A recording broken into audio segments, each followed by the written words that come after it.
Hi! I like coffee with my coffee. I'm a no bullshit kind of girl. No room for creamer or that vanilla stuff.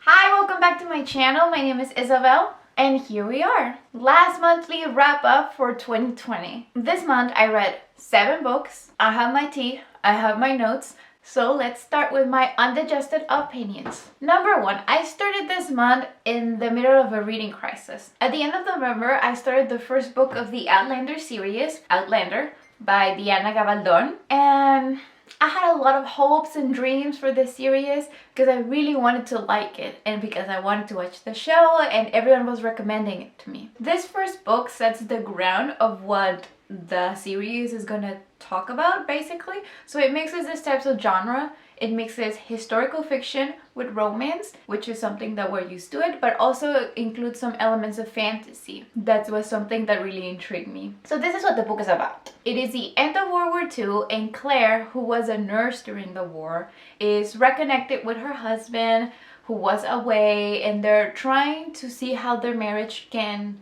survive what they went through. In a field trip, she stumbles upon a magical element, this magical circle of rocks, and she gets transported back in time to the year 743 in Scotland. This is rudimentary Scotland, some will say even barbaric, and it has also been touched by war. It's divided by clans, there's a lot of violence, a lot of death, and obviously this will challenge Claire in many ways. She will need to find a way back to her own time and sort out the flourishing feelings that she has for a man that she meets there. That's the premise, basically. And as I said before, I don't usually read series anymore. Maybe I had high expectations, but I am sad to say that this book didn't do it for me. And maybe it wasn't the right time for me to read this, because I know there are millions who are big fan of this series and of these books, and this is not a critique against your taste. I just feel like a lot of things maybe were happening to me that I couldn't engage with any of these characters or the plot, and it was very difficult for me to finish reading it. Maybe I was the inadequate one, not the book. However, it is a very long book, and I couldn't help but to feel that a lot of the scenes were unnecessary. I felt like the plot was more of an excuse to write steamy sex scenes between the main characters, which is fine. It's not something that I dislike. But it got to the point that what I was promised, like these adventures and traveling back in time and everything that entails, wasn't there anymore. It was background and not important enough. So if that's what the author wanted to do, then there were extra 200 pages to this novel. Like, there's no shame if you want to include sex in your novel or if you enjoy reading that. But then don't sell it as this big adventurous book of this woman. Sell it for what it is, a fantasy. Like, sex without attention to the plot turns a book into a drag. And a book this long, you really want to be engaged and you want to be enjoying every page that you turn. Talking about characters, I mean, Claire wasn't a very interesting character to me. I felt like her dilemma of coming back to her husband or staying with Jamie was usually the only thing she had going on for her. Like the only interesting thing for her, and it was always neglected. Like, she would be super intense about that and feeling guilty, but then it was all off the window and she wouldn't think about that for many pages. So I feel like she connected and disconnected to the plot a lot, and she was just very plain to me. Her adapting to this strange environment also felt very unorganic, very quick, very unrealistic. And in terms of the male interest, Jamie is the one that comes across as more realistic, more authentic, and his backstory, I think, is the one that lifts up the novel a lot. 2 out of 5, I am sorry. I know that a lot of you are fans of this novel, but it wasn't my cup of tea. After Outlander, I just wanted something fun and cute, and I definitely got that from the Honeymooners by Christina Lauren. This is my first Christina Lauren. I love the dynamic that both of these writers have. I couldn't tell that there were two voices within the novel, which I think is very telling of their chemistry and how in sync they are, and it was a great reading experience. This novel is the unconventional pairing of two people who believe they hate each other. After the disastrous wedding of her twin sister Amy, Olive, who was one of the two lucky people to not get food poisoning at this so-called wedding, is struck with luck and gets to go to her sister's non-refundable honeymoon in Hawaii. The only problem is that she has to go with the best man, also known as her enemy and brother of the groom. I enjoyed this book a lot. I think the Mexican representation and Olive and Amy's family was spot on. It wasn't right on your face. It was authentic. It wasn't a big deal. Like, them being Hispanic wasn't the center of the novel, but it was just included as part of who they are. And I thought that was done beautifully. The main couple had a lot of chemistry, characters are memorable, funny banter, sexy scenes, complete romantic comedy with happy ending. I give it 3.5 stars out of 5. Now, the best audiobook I've ever heard. Narrated by the author, actress, and protagonist Lauren Graham, talking as fast as I can from Gilmore Girls to Gilmore Girls was a marvelous time for me, period. These are the types of audiobooks I look for. I have a hard time listening to fiction. It's something that I really need to put my mind to and not be distracted, so I can't do anything else when I'm listening to that. That kind of like defeats the whole point of the audiobook, that I would love to be knitting something while I listen to it. So I usually go for non-fiction to hear the gossip, the memoirs, the lives of other people. This book covers Lauren Graham's life, from scenes from her childhood and teenage years to her beginnings as an actress and her most beloved role as Lorelai Gilmore in the Gilmore Girls. I completely recommend this book to you if you are a fan of the show. It is very complimentary and it talks about the experience of rebooting the show or how it felt to be part of the original show. Even if you're not a fan of the show, but you do like to know how those kind of like behind the scenes in Hollywood works out, this is a book for you. Very funny, very witty, and it's very fast. Graham is blessed with this type of personality that is just charming, and that translates to a beautiful, funny, incredible book with the moments when you want to cry, the moments when you're laughing, and the moments when you just feel like you're talking to a friend. It's a love letter to the show. I give it 5 stars because it is everything I look for in an audiobook. Furthermore, I wanted to reread The Age of Innocence by Edith Wharton. You see, I read this book when I was a teen and I read it translated, but I remember that when I read it, I liked it, but I was confused by why can these characters be together? They're just being so dumb, like so dumb, that it didn't strike me as it did now. And this is why I love this novel, because this novel makes you feel like you're in this lecture and they're like an anthropology lecture and they're talking about this remote ancient civilization with this weird social rule no one would follow now, but they're super arbitrary, but they're super important for the people there. This is what the book is about. At its essence, it is a picture of New York society. And it's a New York that doesn't exist anymore, or it's a New York that if it does exist, it exists for very few people. This novel talks about New York society in the very critical moment that it was the ending of the 19th century, and how their little world was changing, but it wasn't changing fast enough for some people. We have Newland Archer, gentleman, part of the aristocracy of New York, and he follows all the rules, although he seems to be the only one that's actively criticizing them to himself, but who will defend them against other people all the time. Because the thing is that he does believe in them, and he believes in his role as a gentleman as something important, as something that keeps society together. And while he is very capable of critical thinking, to even be progressive in some moments when he thinks that women should be allowed to be free, that women should be the same as men, he wouldn't go as far as to actually do anything to break those social codes, until he meets a woman that makes him want to break the system just so he can be with her. This woman and him can't be together though, because A, he is engaged to her cousin, and B, she's already married. That is a catch. New York society would never allow that. For him to leave the younger cousin that is the whole package of what he should be looking at for a wife for her cousin, who is also already married, and if she wasn't married she would be divorced, and that's not even something allowed.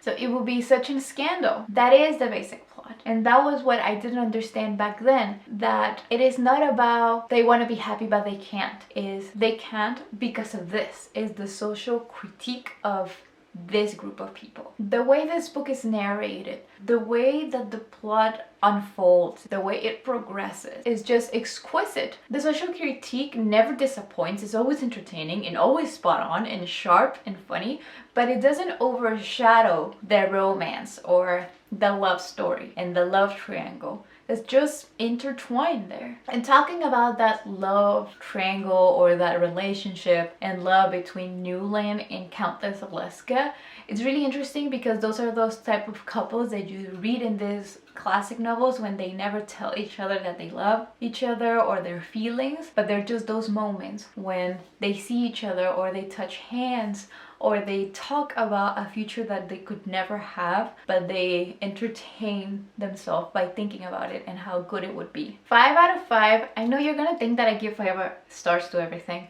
but this is really a 5. If you haven't, please go read it because I think this is the best American novel of the 20th century.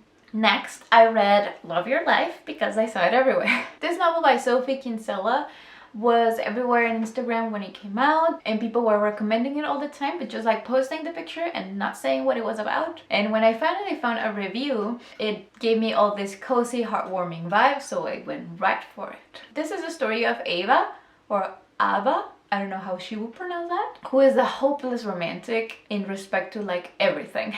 She rescues books and she rescues furniture and she rescues a dog who is her best friend, and she changes hobbies and interests all the time. It's like one of those people who are never just settled with one career or one thing. She's always doing stuff, but she often doesn't finish them. The project in turn, when the novel begins, is that she wants to write a novel. So she goes to a writer's retreat in Italy with this goal in mind and wanting to not be distracted. This is why this writer's retreat is against internet, against personal clothing, against talking about your backstories and your names. So everyone comes up with a different name and everyone is there to write. And it would have been perfect for her to finish the novel that she was writing, that it actually sounds like a version of the Outlander.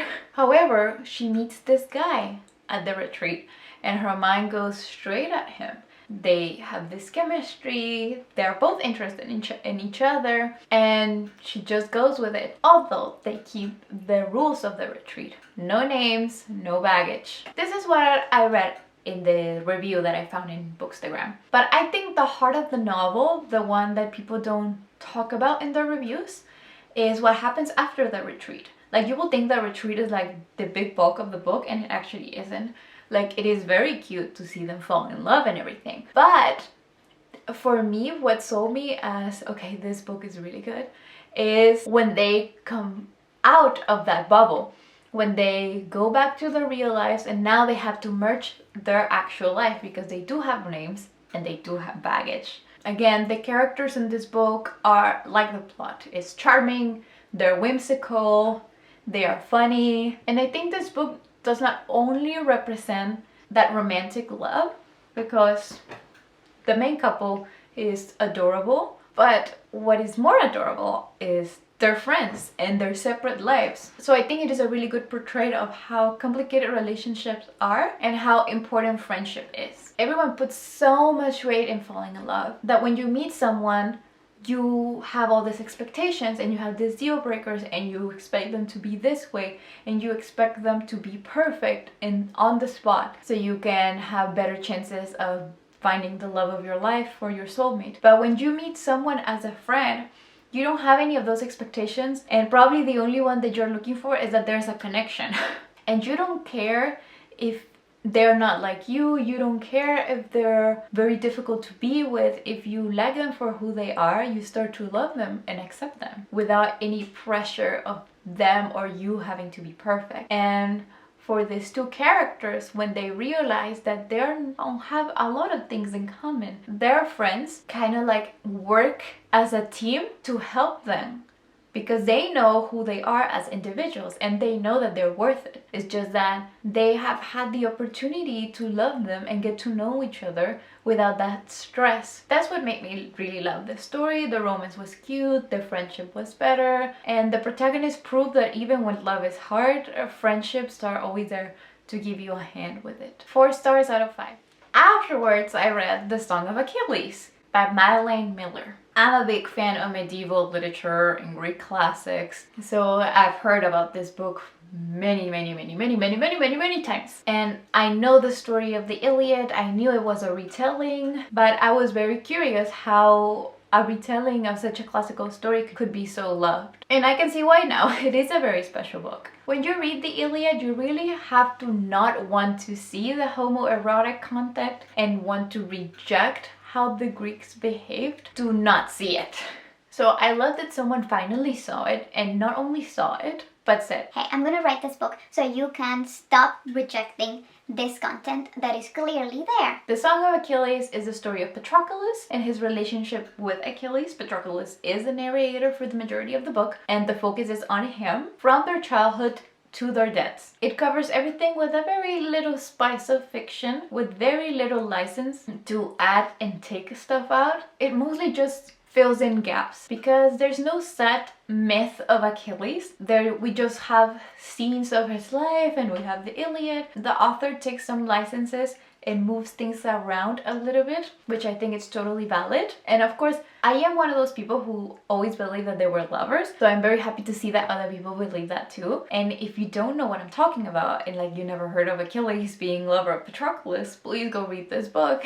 I give it 3 stars out of 5 because although I did enjoy it, I was expecting an extra to the book that I didn't get. I feel like I was the same when I started it than when I finished it. I was expecting beautiful prose and something to enrich the tale of Achilles, and it didn't give me that extra, but it might give it to you. The author clearly knows her stuff. If you look her up, she has an MA in classics, but while I was waiting for something more, if you're a total beginner in mythology and you start with this book, it's gonna hook you up. And if you don't know the story, the foreshadowing and the ending is probably going to shatter your heart. This is where I would recommend you to read it, get your own opinion about it, and let me know. Also, even if it wasn't the best read of the year, with The Song of Achilles, I finished my Goodreads challenge of reading 50 books. So yay! To conclude my year though, I wanted to add an extra book. So this book positions me as 51 books read in 2020. And it is Anxious People by Frederick Backman. I love this book. I did not plan to read anything extra. Like, that's the thing. I didn't plan to read this, but it was December 25th and I was bored and I thought I'll read something. And whoa, that was the best decision ever. Anxious People is one of the best books I've read in my life, probably. It is witty, it is quirky, it is funny, it is relatable. It's sad that it's so relatable at the same time, but it also gives you some peace of mind to know that a lot of people feel inadequate at being adults. It's so fascinating. I am one of those people that like to believe that even when we feel lonely, we're actually never alone. This book proves it by giving us a brilliant story of a bank robbery gone wrong and a hostage situation gone right. It talks about the interconnection of people and how you can touch people's life without knowing it, and that one day, without you knowing, you're gonna wake up and something weird is gonna happen in your day. But that something weird, it's gonna involve someone else's, and that might change their lives. And it might change yours too. How every day is important because it builds up ourselves. We are always work in progress. How we are not only our yesterdays, but we're also our tomorrows, and that if we end our lives or if we think our lives are insignificant, we are disrespecting those tomorrows that haven't come yet. As I said, being an adult is hard, but a lot of people find it hard. Like everyone is always winging it and faking it. I cannot find enough words to talk about how touched I was by this book. It really deserves more of the already brilliant praise that it's getting. And I think Anxious People is one of those books that I would recommend for many years to come. And I hope you like it as much as I 5 stars out of 5. 6 stars out of 5. Scratch that.